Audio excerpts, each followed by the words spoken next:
about? Well, we have joined an expedition led by the scientists of the Nekton mission. Their aim is to perform a deep ocean health check, to map, to chart, to sample, to see perhaps what no one has ever seen before, and even search for those rarely seen species lurking in the shadows, the dream perhaps of a six-gill shark or even a coelacanth, the dino fish thought to be extinct for millions of years, and crucially to see what is happening to that often colourful coral as it faces unprecedented threats. It is so important as habitat and home to millions of species. The big question for the scientists is, could the deeper ocean be a refuge from the dangers of climate change and even from plastic pollution that we've talked so much about at Sky?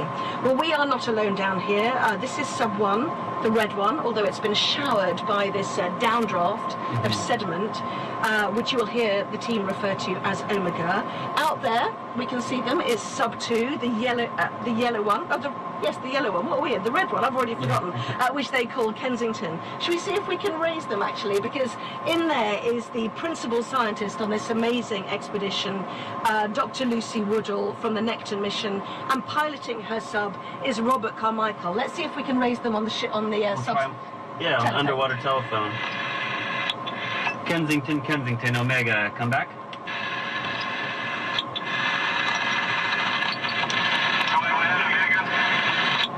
I'm going to pass you off to Anna to interview Lucy.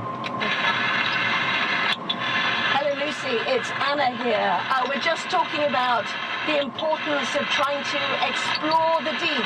Tell us a little bit more about your amazing mission here. Try again.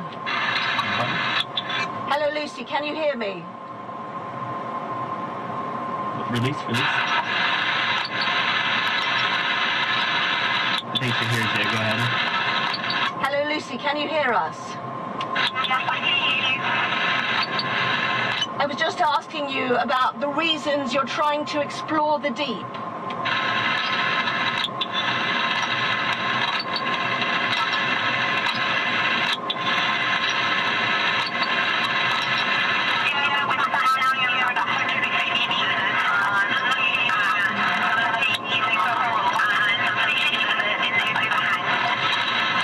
Thank you, Lucy. We'll try and talk to you a little bit later. Thank you.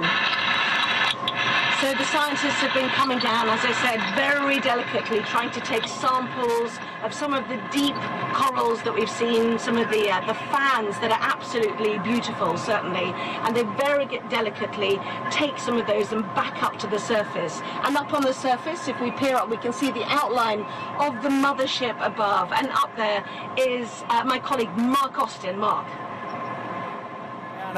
We're up here, we're safe and well. It's amazing, I just can't believe that we're seeing you and hearing you like this. Just give us a sense of how you're feeling right now.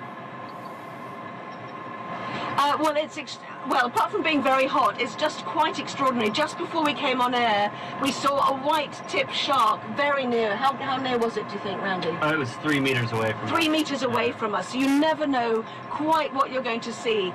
All above us, it gets more and more blue. Down beneath us, it's like a murky brown colour. It looks very, very forbidding, I have to say.